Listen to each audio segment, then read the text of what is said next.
Здравейте хора, аз съм Константин и в това видео ще ви покажа дубайския шоколад, направен специално за мен по принцип за 1 юни, ден на детето. Днес е тази датата. Честит на всички празнуващи, млади хора и за още много години да живеете. Днес ще го пробваме. Надявам се да ви хареса самото видео. Нека започнем. Значи, ето го шоколада, това е ножа, с който ще режа. И така, нека ви покажа вътрешността. Хващаме. Така. И режем. Така.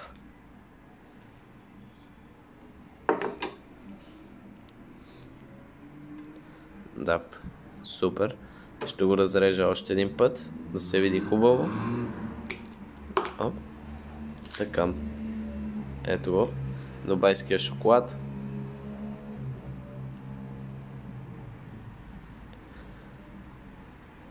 Добра.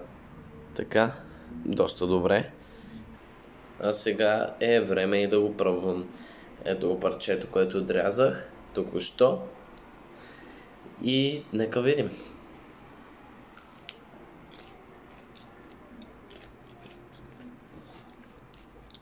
Много ми харесва. Усеща се кадаифа.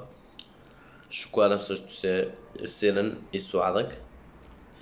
Не знам дали трябва да е толкова сладък. Ял съм, ама много по-малко. Ял съм едно такова парченце. този шоколад е добавя повече. Не е зле. И да. Ето още един път.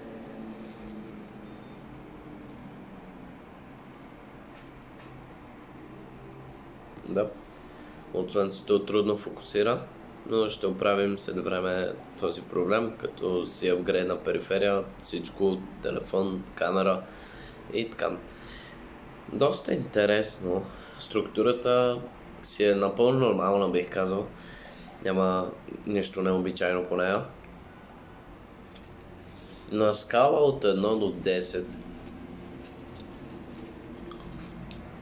ако кажем, че 10 е най-високото, може би бих му дал 6 или 7.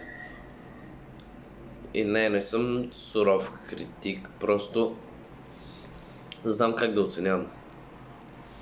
И да, иначе много ми харесва. И това беше, хора, за днешното видео. Надявам се наистина да ви е харесало. Ако е така, може да се абонирате, да ударите лайк бутона и да ме следвате за още нови видеа. Скоро идват много готини влогове. Евентуално може да ходим на някой аквапарк и с GoPro ще се снима и ще е много готино. Също така аз ще инвестирам да взема GoPro.